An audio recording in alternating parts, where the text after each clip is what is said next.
नमस्कार दोस्तों, स्वागत है आपके अपने YouTube channel class to read में।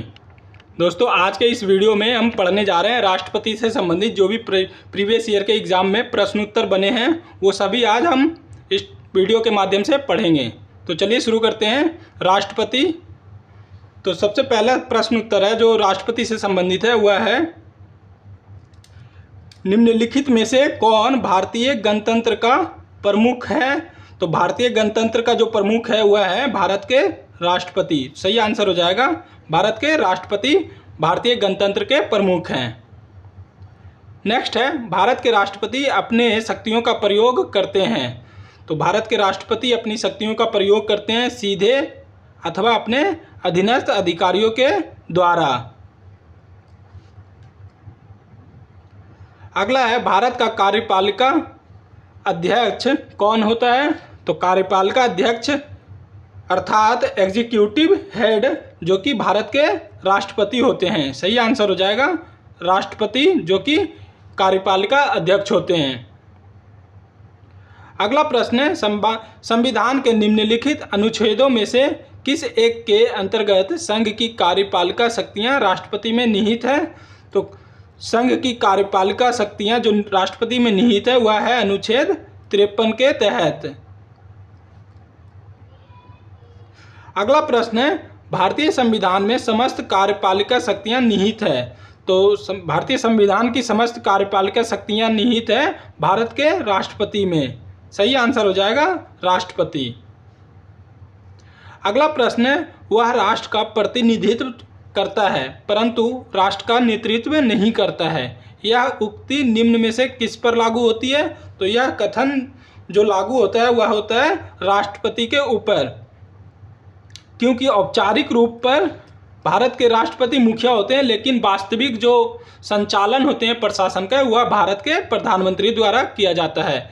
इसलिए राष्ट्र का प्रतिनिधित्व करते हुए भी वह राष्ट्र के नेतृत्व नहीं करते हैं। यह कथन राष्ट्रपति के ऊपर कहा जाता है। अगला प्रश्न है, भारत में राष्ट्रपति का निर्वाचन किस प्रकार होता है?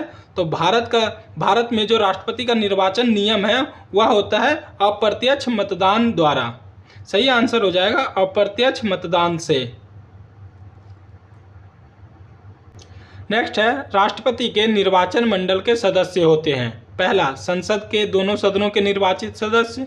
दूसरा, राज्य विधानमंडलों के दोनों सदनों के निर्वाचित सदस्य। तीसरा, सभी राज्य की विधानसभा के निर्वाचित सदस्य। चौथा, दिल्ली और पुडुचेरी विधानसभाओं के निर्वाचित सदस्य। तो राष्ट्रपति के निर्वाचन मंडल में जो होते हैं वह होते हैं, एक तो संसद के दोनों सदनों के निर्वाचित सदस्य, दूसरे होते हैं सभी राज्य की विधानसभा के निर्वाचित सदस्य और तीसरे होते हैं दिल्ली और पुडुचेरी विधानसभाओं के निर्वाचित सदस्य। तो सही आंसर हो जाएगा 1, 3 और 4 सही है। अगला प्रश्न है, भारतीय संविधान के 70वें संशोधन द्वारा भारत के राष्ट्रपति के चुनाव में जिन 2 केंद्र शासित प्रदेशों को भाग लेने का अधिकार दिया गया है वह राज्य कौन कौन से हैं? तो वह राज्य हैं दिल्ली और पुडुचेरी जो कि 70वें संशोधन के द्वारा इनको राष्ट्रपति के निर्वाचन में भाग लेने का अधिकार दिया गया। राष्ट्रपति से संबंधित अगला प्रश्न है, निम्नलिखित में से कौन भारत के राष्ट्रपति के निर्वाचन हेतु निर्वाचक गण में सम्मिलित नहीं है? तो इसका सही आंसर हो जाएगा राज्य की विधान परिषदों के निर्वाचित सदस्य जो कि राष्ट्रपति के निर्वाचन में सम्मिलित नहीं होते हैं। अगला प्रश्न है, भारत के राष्ट्रपति के उम्मीदवार के प्रस्ताव का अनुसमर्थन किया जाना चाहिए कम से कम। तो राष्ट्रपति का जो उम्मीदवारी के लिए प्रस्तावों का अनुसमर्थन किया जाना चाहिए उनमें कम से कम 50 निर्वाचकों द्वारा होना चाहिए। तो सही आंसर हो जाएगा कम से कम 50 निर्वाचकों के द्वारा। अगला संबंधित प्रश्न है राष्ट्रपति से, राष्ट्रपति के निर्वाचन में राज्य का मुख्यमंत्री मतदान करने के लिए पात्र नहीं है।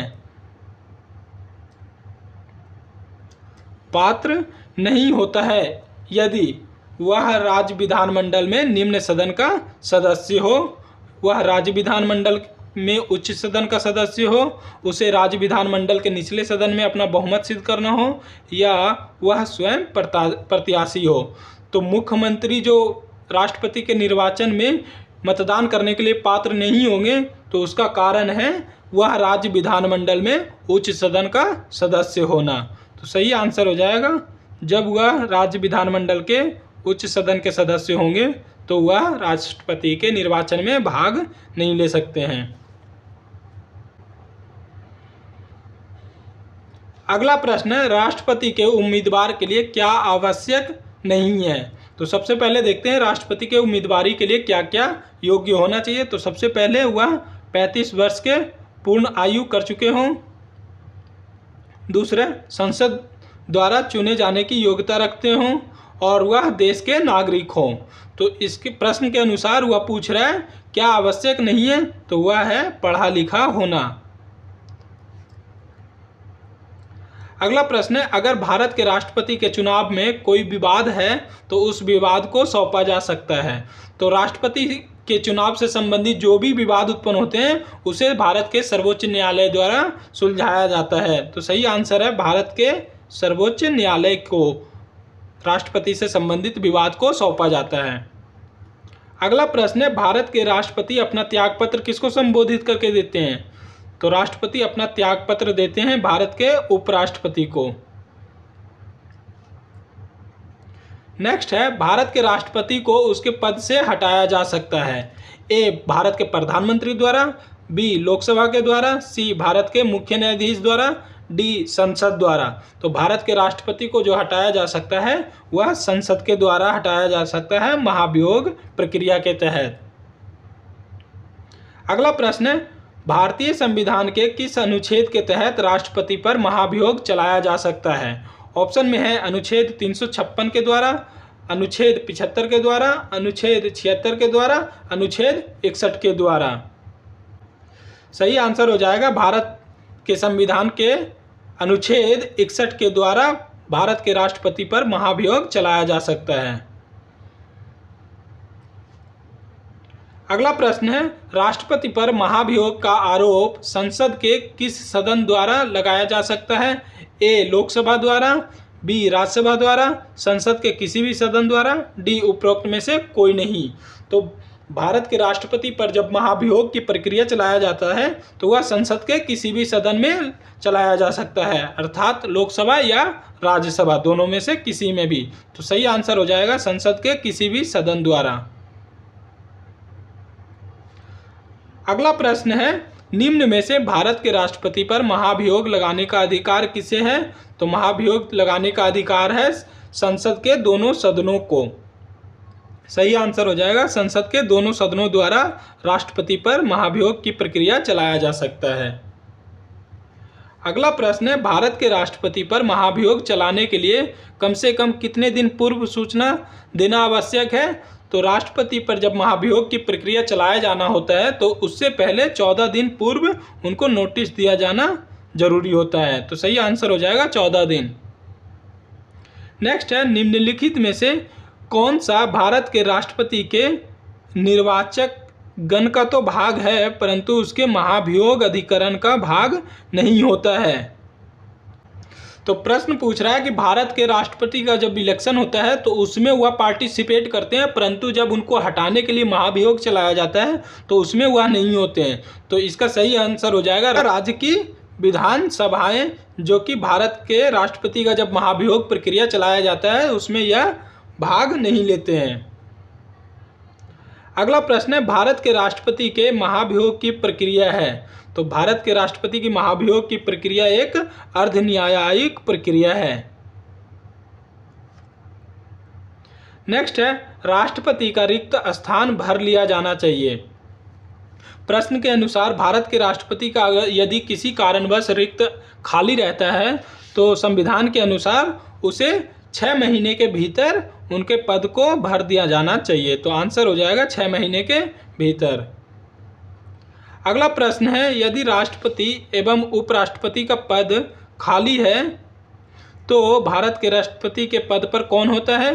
तो जब भारत के राष्ट्रपति और उपराष्ट्रपति दोनों ही पद पर ना हो तो उनके जगह पर भारत के मुख्य न्यायाधीश उनके कार्यों का निर्वहन करते हैं। तो सही आंसर हो जाएगा भारत का मुख्य न्यायाधीश जो कि राष्ट्रपति एवं उपराष्ट्रपति के अनुपस्थिति में कार्य करते हैं। अगला प्रश्न है, भारतीय संविधान के निम्नलिखित में से किस एक संशोधन द्वारा राष्ट्रपति को कोई भी मामला मंत्रिपरिषद द्वारा पुनर्विचार किए जाने के लिए वापस भेजने का अधिकार दिया गया है? तो राष्ट्रपति को जो यह अधिकार दिया गया है वह दिया गया है संविधान के 44वें संविधान संशोधन द्वारा, जो कि संविधान संशोधन 1978 द्वारा यह शक्ति राष्ट्रपति को दिया गया। अगला प्रश्न है, राष्ट्रपति लोकसभा को कब भंग कर सकते हैं? तो राष्ट्रपति को जो लोकसभा भंग करने की शक्ति मिलती है वह मिलती है केंद्रीय मंत्रिमंडल के अनुशंसा पर। इसी के आधार पर राष्ट्रपति लोकसभा को भंग कर सकते हैं। अगला प्रश्न है, लोकसभा राज्यसभा के संयुक्त बैठक किसके द्वारा आयोजित की जा सकती है? तो लोकसभा और राज्यसभा के संयुक्त बैठक आहूत करने की शक्ति है राष्ट्रपति को।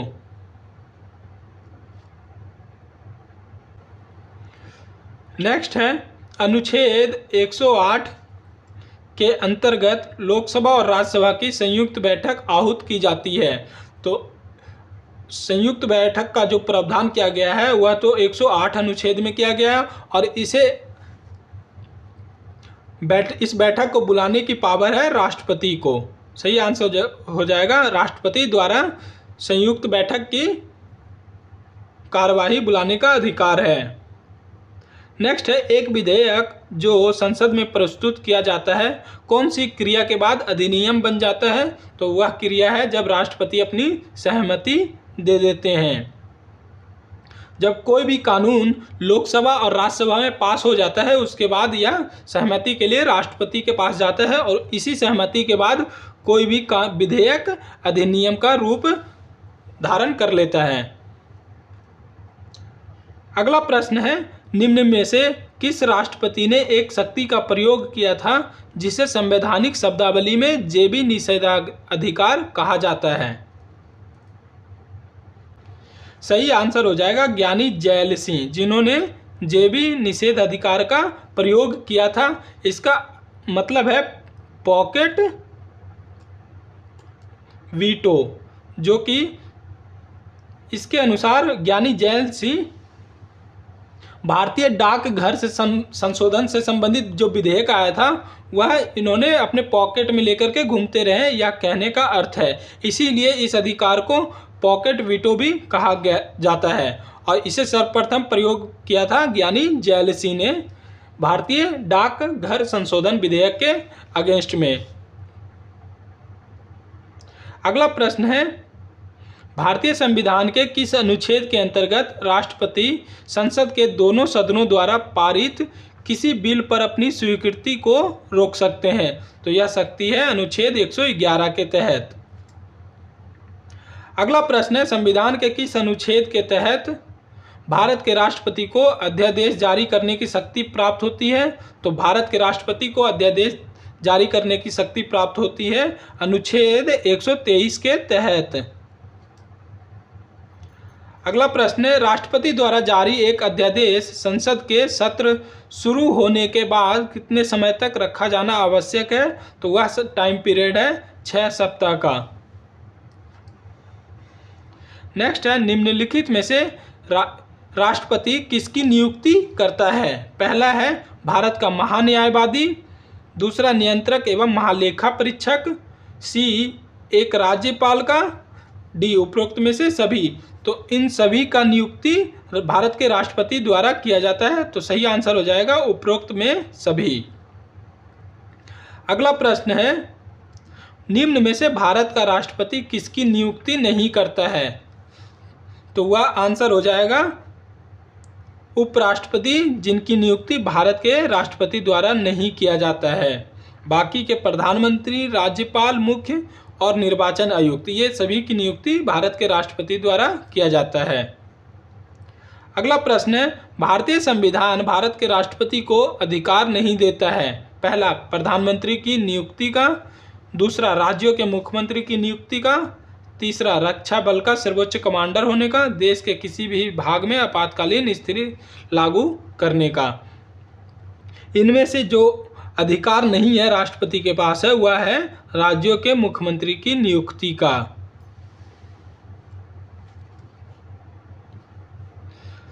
अगला प्रश्न है, भारतीय संविधान का कौन सा अनुच्छेद राष्ट्रपति को उच्चतम न्यायालय से परामर्श करने की शक्ति प्रदान करता है?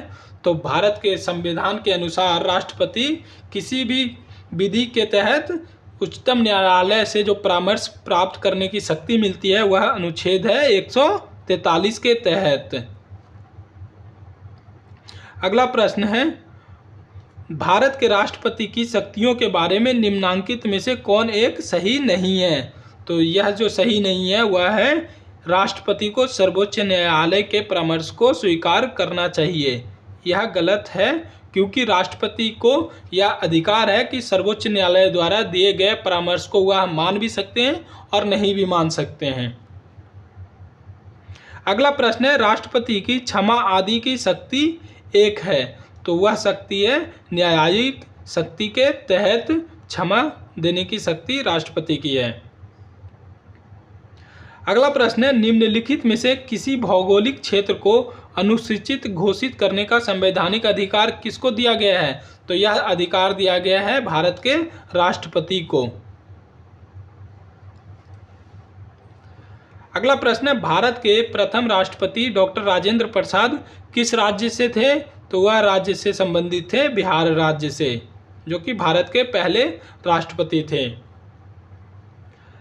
अगला प्रश्न है, सर्वसम्मति से निर्वाचित भारत के राष्ट्रपति थे। तो सर्वसम्मति से भारत के निर्वाचित जो राष्ट्रपति एकमात्र थे वह थे एस राधाकृष्णन। अगला प्रश्न है, निम्नलिखित भारत के राष्ट्रपतियों में कौन दार्शनिक राजा अथवा दार्शनिक शासन के रूप में जाना जाता है? तो वह जाने जाते हैं डॉक्टर राधाकृष्णन, जो कि एक प्रख्यात दार्शनिक थे। अगला प्रश्न है, भारत के निम्नलिखित राष्ट्रपतियों में से कौन ट्रेड यूनियन आंदोलन से संबद्ध रहा था? तो वह थे A.B.B. गिरी, जो कि ट्रेड यूनियन आंदोलन से संबंधित थे। अगला प्रश्न है, भारत के निम्न मुख्य न्यायाधीशों में से किस एक ने राष्ट्रपति के रूप में कार्य किया था? तो वह राष्ट्रपति के जो रूप में कार्य करने वाले मुख्य न्यायाधीश हैं वह है जस्टिस M. हिदायतुल्ला, जिन्होंने एज ए प्रेसिडेंट भी कार्यवाहक के रूप में कार्य किया है। और इनका जो टाइम पीरियड था वह था 20 जुलाई 1969 से लेकर के 24 अगस्त 1969 के दौरान इन्होंने कार्यवाहक राष्ट्रपति के रूप में कार्य किया था। तो दोस्तों, आज के वीडियो में राष्ट्रपति से संबंधित जो भी प्रश्न उत्तर बन सकते थे जो एग्जाम में पूछे जाते हैं वह सभी हमने आज इस वीडियो के माध्यम से किया है। तो राष्ट्रपति से संबंधित वीडियो में इतना ही।